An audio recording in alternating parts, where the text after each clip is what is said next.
नमस्कार दोस्तों, एक बार फिर से स्वागत है आपका द कैरियर्स अकेडमी मुरैना में। आइए हम आज के करंट अफेयर के प्रश्नों पर चर्चा करते हैं। आज है 10 अगस्त। देखते हैं आज के करंट अफेयर।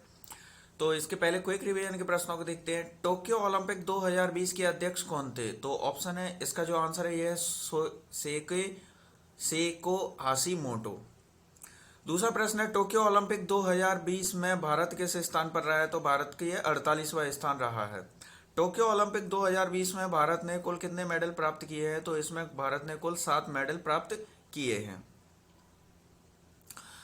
अगला है, भारतीय पुरुष हॉकी टीम ने कौन सा मेडल प्राप्त किया है? तो भारतीय पुरुष हॉकी टीम ने ब्रॉन्ज मेडल प्राप्त किया है। ओलंपिक के समापन समारोह में भारत के ध्वजवाहक कौन रहे? तो ये रहे थे आपके बजरंग पूनिया। और आपने अभी तक चैनल को सब्सक्राइब नहीं किया है तो चैनल को सब्सक्राइब करें, बेल आइकन दबाएं, जिससे कि आपकी नई वीडियोस की नोटिफिकेशन मिल सके। और वीडियो को लाइक करें और अपने दोस्तों के साथ इसको शेयर जरूर करें। और आप हमारे टेलीग्राम चैनल को भी ज्वाइन कर लें, जिससे कि आपको नए वीडियोस और पीडीएफ की फाइल सारी एक साथ मिल सकें। और आपको इस वीडियो को पीडीएफ चाहिए तो इसकी लिंक आपको डिस्क्रिप्शन में मिल जाएगी। आज की करंट अफेयर का पहला प्रश्न देखते हैं अब हम। पुणे मेट्रो भारत की सबसे हल्की मेट्रो देश की सहायता से मिली है? तो भारत की जो सबसे हल्की मेट्रो जो पुणे महाराष्ट्र में स्थित है, ये किस देश की सहायता से मिली है? ऑप्शन है जापान, इटली, फ्रांस, चीन। तो इसका जो सही आंसर है इटली। इटली की सहायता से भारत की सबसे हल्की मेट्रो ट्रेन मिली है। अगला और दूसरा प्रश्न देखते हैं। हाल ही में किस राज्य सरकार ने हर हित स्टोर योजना शुरू की है? तो किस राज्य सरकार ने हर हित स्टोर योजना शुरू की है? तो इसका जो सही आंसर है ऑप्शन है इसके पंजाब, राजस्थान, हरियाणा और उत्तर प्रदेश। तो इसका जो सही आंसर है हरियाणा। यानी कि क्वेश्चन नंबर सेकंड का जो ऑप्शन है सी सही है, हरियाणा। यानी कि हर हित स्टोर योजना जो है ये हरियाणा सरकार के द्वारा हाल ही में शुरू की गई है। अब ये योजना है क्या, इसके बारे में देखते हैं हम। इस योजना का उद्देश्य बेरोजगारी खत्म करना है। यानी कि हरियाणा में जो बेरोजगारी इसको समाप्त करना है, इस योजना का उद्देश्य है। इस योजना के तहत राज्य में 2000 स्टोर रिटेल स्टोर खोले जाएंगे। इस स्टोर पर उचित गुणवत्ता वाला दैनिक जरूरतों का सामान उचित मूल्य पर उपलब्ध होगा। इससे युवा वर्ग को रोजगार के नए अवसर यानी व्यापार वर्ग में रोजगार के नए अवसर प्राप्त होंगे। यही है ये योजना जो हरियाणा सरकार के द्वारा लॉन्च की गई है। और बात की जाए तो हरियाणा के जो वर्तमान में जो मुख्यमंत्री हैं, ये आपको पता ही होगा, मनोहर लाल खट्टर हैं। और हरियाणा के जो राज्यपाल है ये बंडारू दत्तात्रेय है। हरियाणा की जो राजधानी है चंडीगढ़ है, जो एक केंद्र शासित प्रदेश है, जो पंजाब और हरियाणा दोनों की राजधानी है। और हरियाणा का जो मुख्य न्यायालय ये भी चंडीगढ़ मुख्य न्यायालय के अंतर्गत ही आता है। अगला और तीसरा प्रश्न देखते हैं। हाल ही में किस राज्य के मुख्यमंत्री ने कू ऐप इस्तेमाल करना शुरू किया है? तो कू ऐप इस्तेमाल करना शुरू किस राज्य के मुख्यमंत्री ने किया? ऑप्शन है इसके तेलंगाना, आंध्र प्रदेश, महाराष्ट्र, पश्चिम बंगाल। तो इसका जो सही आंसर है आंध्र प्रदेश। आंध्र प्रदेश राज्य के जो मुख्यमंत्री इन्होंने कू ऐप इस्तेमाल करना शुरू किया। अब आप ये देख रहे होंगे कि आखिर ये कू ऐप है क्या। तो जिस तरह से आपने ट्विटर देखा होगा, ट्विटर सुना है और देखा भी होगा आप लोगों ने, तो जो ट्विटर है तो ये भारत का स्वदेशी ट्विटर है एक तरह से। ट्विटर के जैसा ही भारत ने एक ऐप डेवलप किया है जिसे कू नाम से एक ऐप है। यानी कि एक भारतीय या स्वदेशी ट्विटर भी जिसे हम कह सकते हैं। तो जिसका जो अभी हाल ही में जिस पे इस कू ऐप में शामिल हुए हैं या कू ऐप का इस्तेमाल करना शुरू किया है, तो ये है आंध्र प्रदेश के मुख्यमंत्री। आंध्र प्रदेश की बात हो रही है तो आंध्र प्रदेश के बारे में देख लेते हैं। आंध्र प्रदेश के जो वर्तमान में जो राज्यपाल हैं विश्वभूषण हरिचंदन है। आंध्र प्रदेश के वर्तमान में जो मुख्यमंत्री हैं वाई एस जगनमोहन रेड्डी है। आंध्र प्रदेश के जो वर्तमान में मुख्य न्यायाधीश हैं ये अरुण कुमार गोस्वामी हैं। आंध्र प्रदेश की राजधानी की बात की जाए तो जिस समय जो जून 2014 में जिस समय आंध्र प्रदेश का विभाजन होकर तेलंगाना राज्य अलग बना दिया गया है, तो जो आंध्र प्रदेश की वर्तमान जो तत्कालीन राजधानी थी हैदराबाद, तो जो हैदराबाद है वो अब तेलंगाना वाले क्षेत्र में पहुंच गई है। तो हैदराबाद किसकी राजधानी हो गई है?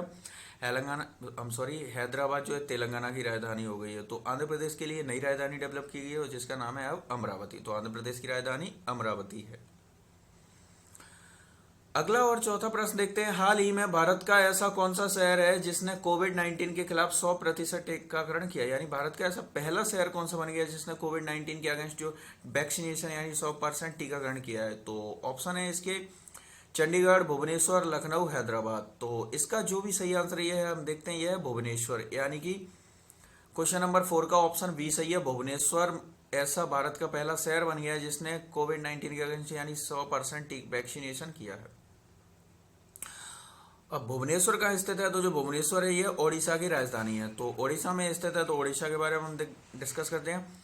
ओडिशा के जो वर्तमान मुख्यमंत्री हैं नवीन पटनायक। नवीन पटनायक ने 5वीं बार मुख्यमंत्री पद की शपथ ली, यानी 5वीं बार ये मुख्यमंत्री बनाया गया। ओडिशा सरकार के द्वारा आपदा प्रबंधन को अनिवार्य विषय घोषित कर दिया गया है। सिमलीपाल नेशनल पार्क ओडिशा में स्थित है। कोणार्क का सूर्य मंदिर, जगन्नाथपुरी ये मंदिर ओडिशा के प्रसिद्ध मंदिर हैं। जो जगन्नाथ का जो पुरी मंदिर है, यहाँ पर हर वर्ष जो है रथ यात्रा निकाली जाती है। अगला और 5वां प्रश्न देखते हैं, एलआईसी के नए एमडी किसे बनाया गया। तो जो एलआईसी है, life insurance of corporation of India के जो नए एमडी मैनेजिंग डायरेक्टर किसे बनाया गया। ऑप्शन है मिनी आईपे, अरुंधति भट्टाचार्य, रघुराम राजन, इनमें से कोई नहीं। तो इसके जो नए एमडी किसे बनाया गया, इसका जो सही आंसर है यह है मिनी आईपे। जो मिनी आईपे जो है इनको एलआईसी के नए एमडी बनाया गया है। एलआईसी की बात हो रही है तो देखते हैं इसको। एलआईसी की जो स्थापना है ये 1 सितंबर 1956 को हुई। एलआईसी का जो मुख्यालय है मुंबई महाराष्ट्र में स्थित है। एलआईसी के जो अध्यक्ष हैं ये एम.आर. कुमार है, और एमडी की बात की जाए तो अभी देख ही रहे हैं हम, एमडी जो है इसके ये मिनी आईपे हैं। अगला और 6वां प्रश्न देखते हैं, हाल ही में भारत सरकार ने पूरे देश में कितने खेलो इंडिया केंद्र बनाने का निर्णय लिया है। तो खेलो इंडिया केंद्र बनाने का निर्णय, ऑप्शन है 500, 1000, 1500, 2000। तो इसका जो सही आंसर ये है 1000, यानी कि क्वेश्चन सेकंड वाला आंसर सही है। इसका क्वेश्चन नंबर 6 का सेकंड वाला 1000 खेलो इंडिया केंद्र बनाने का निर्णय भारत सरकार के द्वारा लिया गया है।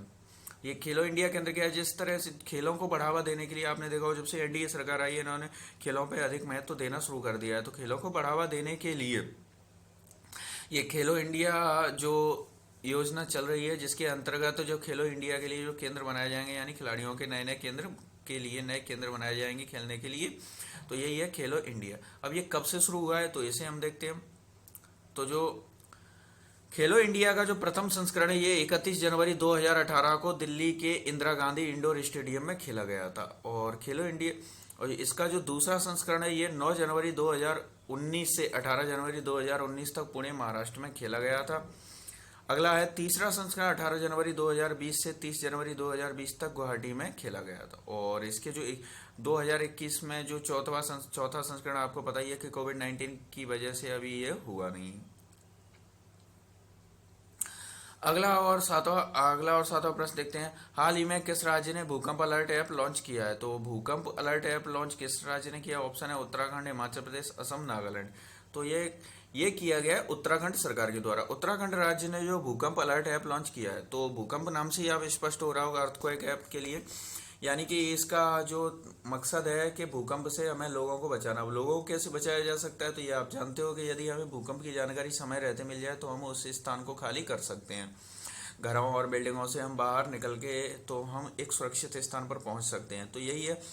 तो उत्तराखंड राज्य आपदा प्रबंधन प्राधिकरण और आईआईटी रुड़की ने मिलकर ये ऐप बनाया है।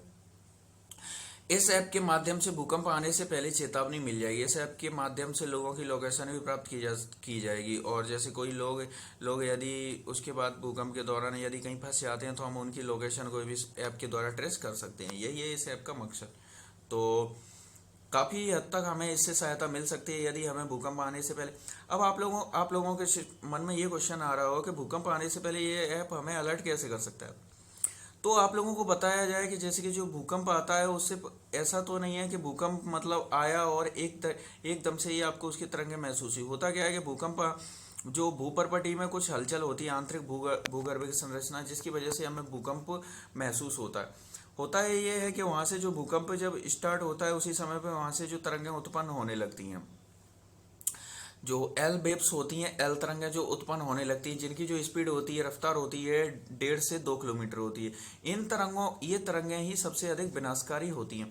इन तरंगों के आने से पहले यहाँ पर प्राइमरी वेव्स आती हैं, और जो प्राइमरी वेव्स और सेकेंडरी वेव्स ये दोनों इस पृथ्वी के धरातल तक पहुंच जाती है।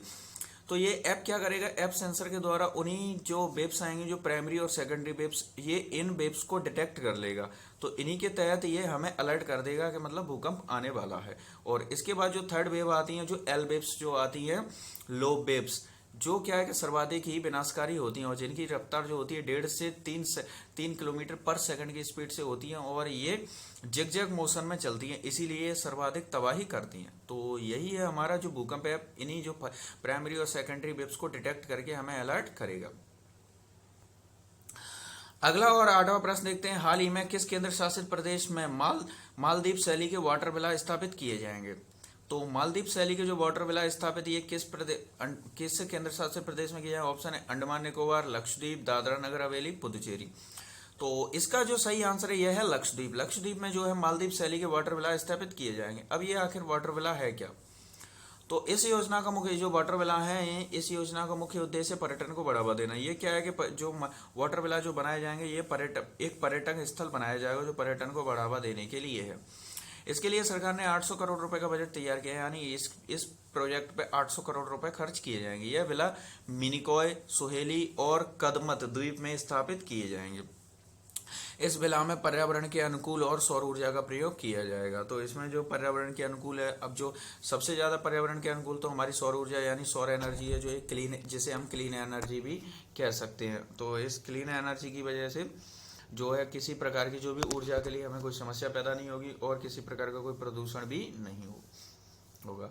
और लक्षद्वीप की बात की जाए तो लक्षद्वीप की राजधानी क्या है, ये चीज आप हमें कमेंट बॉक्स में लिखकर बताइए, क्या है लक्षद्वीप की राजधानी और लक्षद्वीप की राजधानी क्या है और लक्षद्वीप कहाँ स्थित है। तो इस तरह के देखिए, आपको जिस भी क्वेश्चन के बारे में जितनी जानकारी हुआ करे आप सारी डिटेल में लिखा कीजिए। होता क्या है कि जो चीज़ हम एक बार लिखते हैं वो चीज़ हमारे दिमाग में और अच्छे से सेट हो जाती है और उसे हम इतनी आसानी से नहीं भूलते। तो आपको जितना भी नॉलेज हो उतना पूरा का पूरा आप कमेंट में लिखा कीजिए।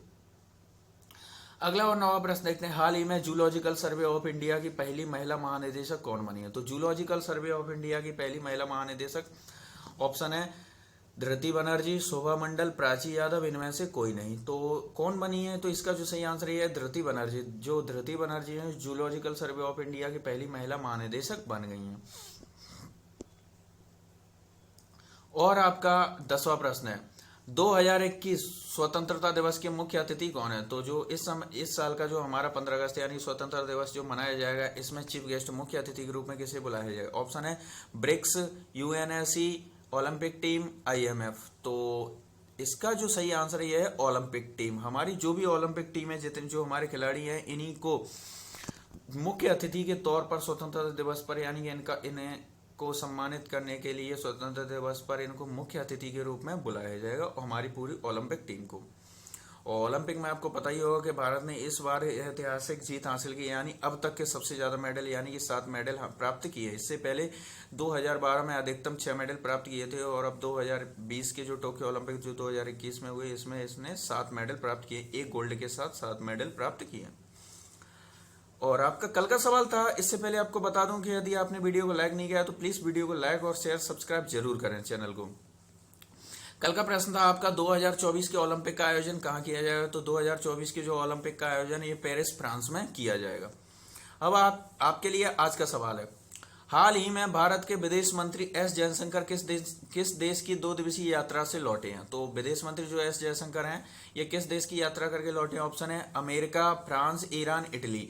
तो इसका जो भी आपका सही आंसर हो आप उसे कमेंट बॉक्स में लिखिए और आपको इनके बारे में जितनी जानकारी हुआ करे क्वेश्चन के बारे में आप उतना डिटेल में लिखा कीजिए और वीडियो को लाइक शेयर जरूर करें।